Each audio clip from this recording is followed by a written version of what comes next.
On my orders, the United States military has begun strikes against Al-Qaeda terrorist training camps and military installations of the Taliban regime in Afghanistan. With that, the world's most powerful military unleashed a rain of precision-guided weapons on the country which had birthed the 9/11 attacks.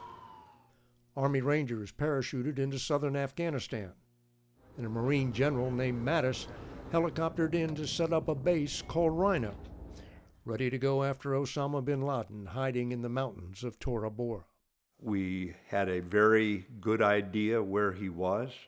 What was your plan?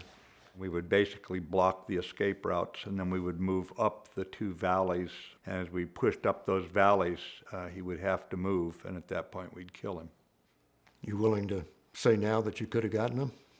He'd have had a hell of a time getting out if we'd gotten those troops in.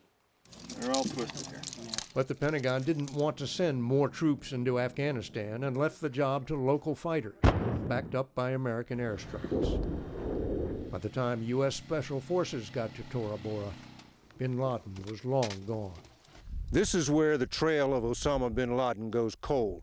The last reported sighting of bin Laden was here in this small little valley where the group of huts is over there on November 29th. That's more than a month ago during the bombing of Tora Bora. Navy SEALs finally killed bin Laden at this compound in Pakistan, but that was nearly 10 years later. Did that make a difference? That always made a difference because he was such a charismatic leader of Al-Qaeda. Now retired Admiral Mike Mullen became chairman of the Joint Chiefs 6 years into the war and realized right away the U.S. didn't have enough troops in Afghanistan. Because we went into Iraq. The forces that we would have put in Afghanistan, basically we were using in Iraq. The invasion of Iraq started out with shock and awe, but turned into a long, hard slog, leaving Afghanistan as the forgotten war, until a new president, Barack Obama, set out to finish the job in Afghanistan, which he called the Good War. He didn't call it a good war very long once he got in, because there is no such thing. Obama sent in a surge of troops and installed a new commander, General Stanley McChrystal, who set out to fundamentally change the way the U.S. had been fighting the Afghan war. We could do good things in Afghanistan for the next 100 years and fail, because we're doing a lot of good things and it just doesn't add up to success. We spent a week with McChrystal for 60 minutes as he walked the streets without any body armor. So let's just have all the security stay here. Trying to convince the Afghans the U.S. military was here to help.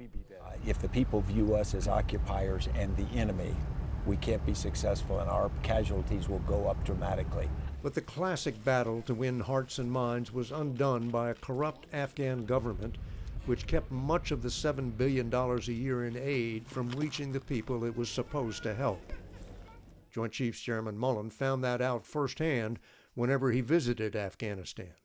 I would get questions or looks from villagers to say, "We thought you were here to help," and we'd respond, "That's what we're here for." And they'd say, "Why do you support the government? Because they're ripping us off right and left."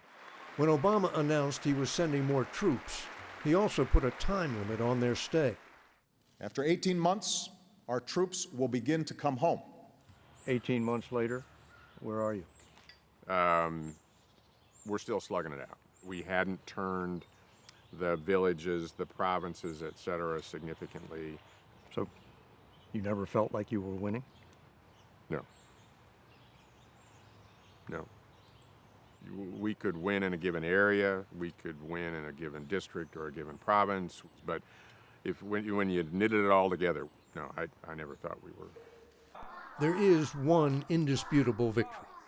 Bin Laden was finally killed, his 9/11 henchmen captured, and Al-Qaeda so weakened that it never launched another successful attack on America. But 2,400 dead, 20,000 wounded, and nearly $1 trillion in treasure could not remake Afghanistan in the American image. We didn't achieve the goal of, a free, open, democratic, duly elected, corruption-free country with a rule of law. Was that ever achievable? In retrospect, I don't think so. Afghanistan once again earned its reputation as the graveyard of empires. Usually the response to warning about graveyard of empires is, yeah, but we're Americans. That's exactly what happened. That's exactly what happened.